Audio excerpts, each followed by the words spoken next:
I'm Tulsee, and as introduced, I'm a product manager at Google, where I lead a lot of our efforts in actually trying to design and build inclusive algorithms. So thinking about machine learning fairness, how do we actually evaluate for that? How do we improve our systems so that we're actually making sure that what we're building works for everyone? And so today, what I'd like to do is just talk a little bit about what machine learning fairness actually means, right? How does that even happen? Where does that come from? And then talk a little bit about the ways in which we are thinking about improving that, right? So how does it happen? Walk through a case study, and then talk a little bit about some ways that we can think about this problem. So first, I think is, to start kind of off with the very basics, when we talk about machine learning, right, a lot of what we're talking about is learning from examples, learning from experience, and using that for machines to actually be able to predict and make decisions about the future. And in many ways, the way that we learn and from our experiences and our examples shape the way that we see the world, both in terms of the perspectives we have, the unconscious biases we have, and similarly, we can see very similar things when we think about machine learning. To break that down a little bit, right, when we think about machine learning, we have training data that is collected, that is annotated. We take that training data and we use it to train a model. That model that is trained then affects some real world output, right? So for example, in the case of media, like in YouTube, you have media that is filtered or ranked or aggregated in some way or created. And then that is then used to train us, right? We as users of these products are then affected. We think about the data or the product or the model or people in a certain way. And then that's used then again to affect the training data. So we create this cyclical loop of where the data that we create, the models that we train based on that, then train us, and we train them again. So then the question becomes, well, in that system, in that cyclical loop, where does bias come in? And unfortunately, this is not a new problem, right? Humans have a history of making product design decisions that are in line with the default, that are in line with what we see on a daily basis, and in line usually with the majority, not necessarily with the needs of everyone in mind. Interesting fact, female drivers are actually 47% more likely to be severely injured in a car accident, because until 2011, female body type crash dummies weren't actually required by the US Department of Transportation. Similarly, until the 1990s, pretty much all color calibration film was based on Caucasian skin tone. And it wasn't until Kodak started receiving complaints, not from people, but from chocolatiers and wood furniture manufacturers, that they actually began to invest in supporting a broader range of brown. What these two examples tell you is that in the history of building and defining technology, when we're building technology largely with the majority, and we're building it with the main sort of default use cases in mind, things can slip through the cracks. And machine learning is a descendant in that long line of technology built on what seems like obvious choices, built on what seems like the obvious way to do something, not necessarily with malice or ill will, but with a focus on where you can easily get data from, who you're looking at, who's designing these systems. And that unconscious bias of who is designing the systems and what is easily visible around you then gets filtered into every part of this pipeline, right? So you have unconscious bias in the kinds of training data that you get, in how you collect and aggregate that data. That then filters into the way the model is trained, which then filters again into us, and you are now building unconscious bias into every piece. And when you want to think about unconscious bias in particular, one area to focus on is the database, especially given the roles here in terms of data science. So the way that training data is collected and is annotated is a big part of the way you can think about or find bias in your machine learning. And there's two types of this that we usually see. One is around human biases in the data.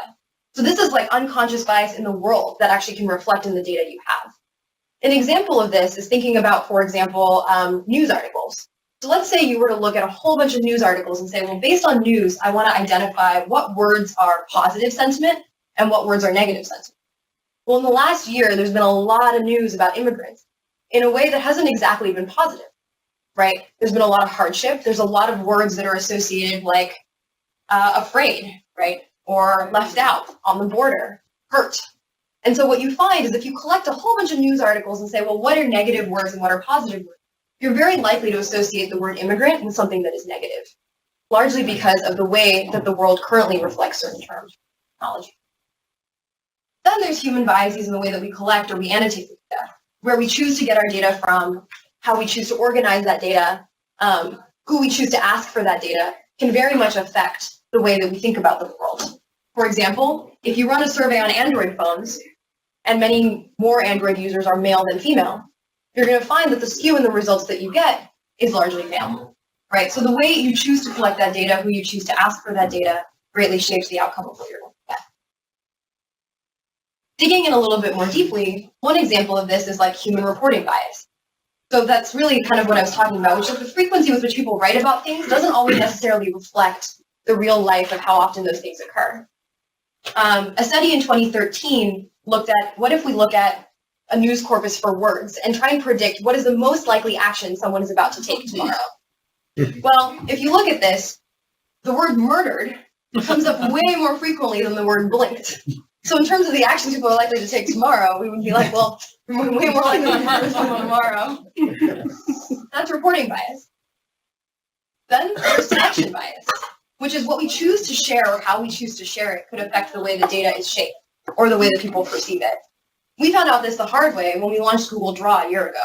We asked people to draw shoes, thinking that if we got a whole bunch of people around the world to draw shoes, we could actually use that to then be able to predict what a shoe looks like. The thing is, it's a lot easier to draw a Converse shoe or more intuitive to draw like a Converse shoe because everyone wears them than it is to draw heels. And so what we found is most of the data we got in was what looks like the blue shoe, not necessarily what looks like heels, and our system was actually not able to predict that heels were shoes. So again, the way that people choose to share, something that we wouldn't necessarily have thought about until we actually looked at the data. I'm going to keep in mind. So with all of that being said, how are we actually seeing fairness impact the real world?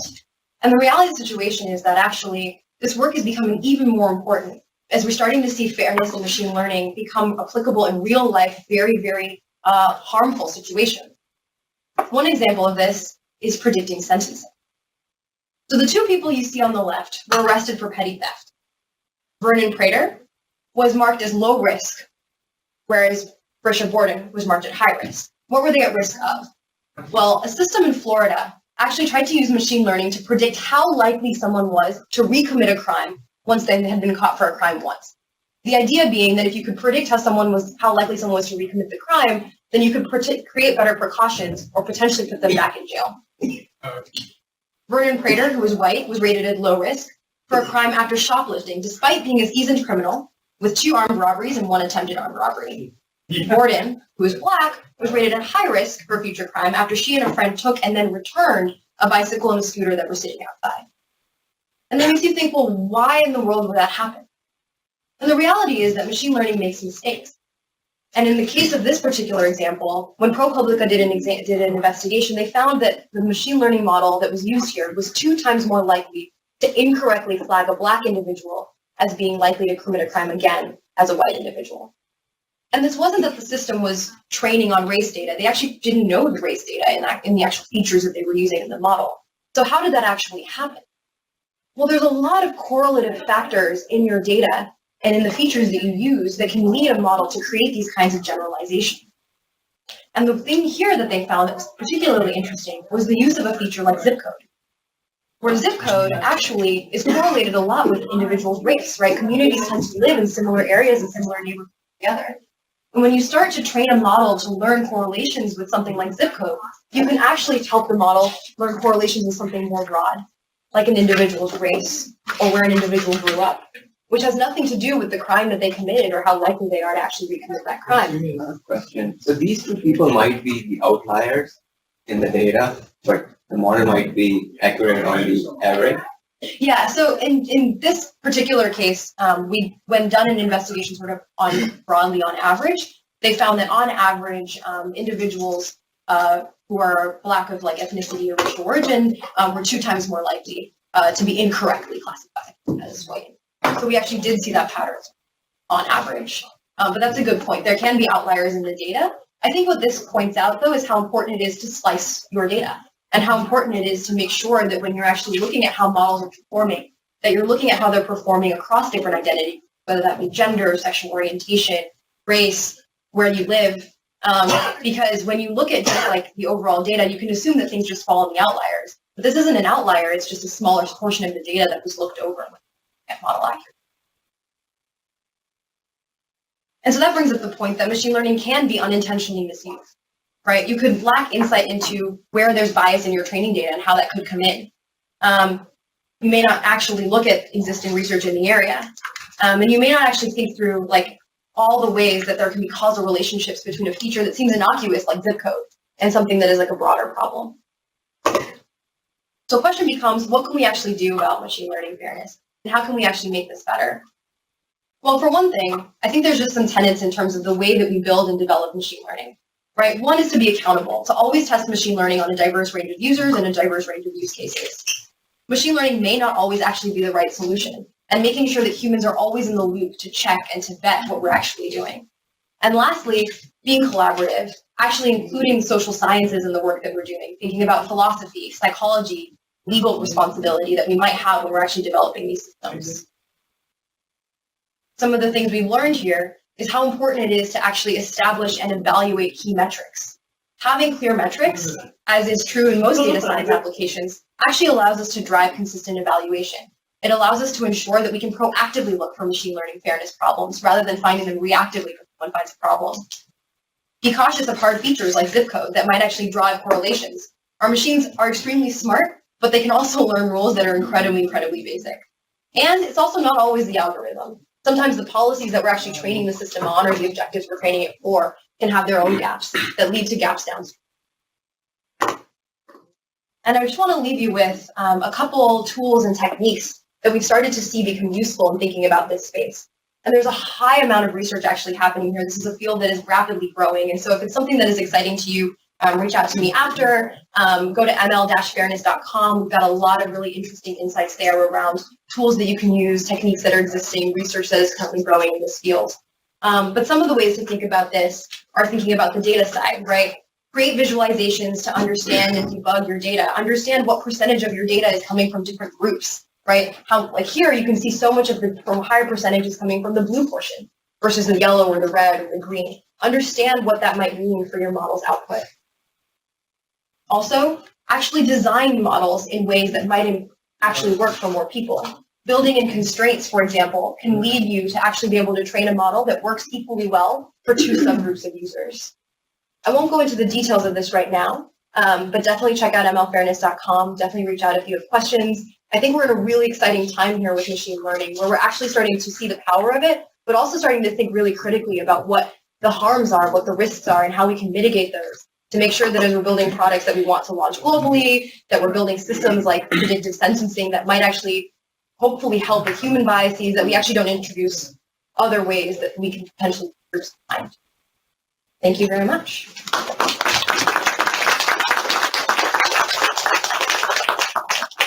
We have 2 minutes if anyone has any questions. I have a question. Yeah. I'm just curious if the trying to avoid introducing bias will introduce bias in another direction. It can, often.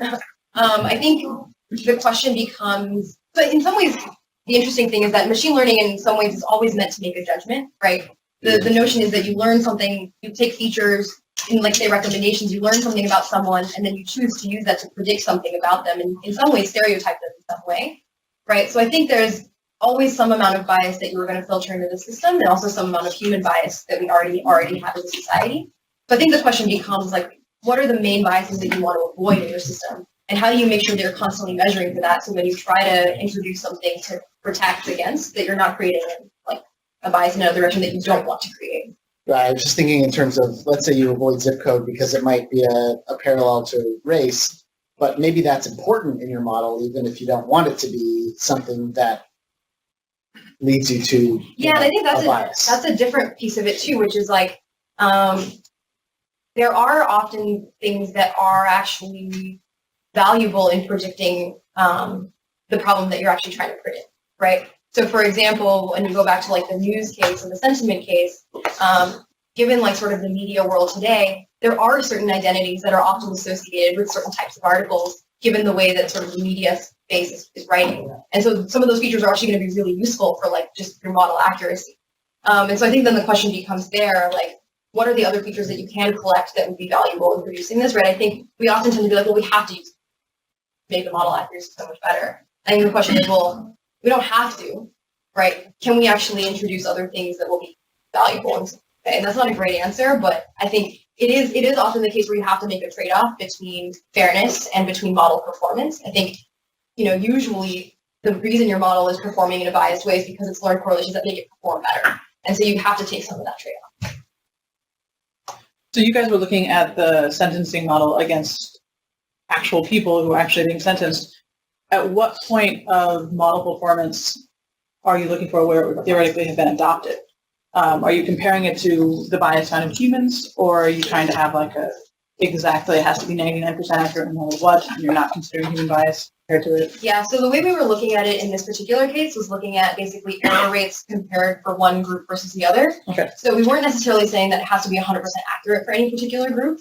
What we were saying is that the error rate that it has for white individuals should be equivalent to the error rate that it has for non-white individuals, for example, which doesn't mean that it's accurate by any means, right? It could be like equally bad for both groups. It could be fair. But you're not comparing it to an error rate found in humans judging the same. We were not comparing it to an error rate.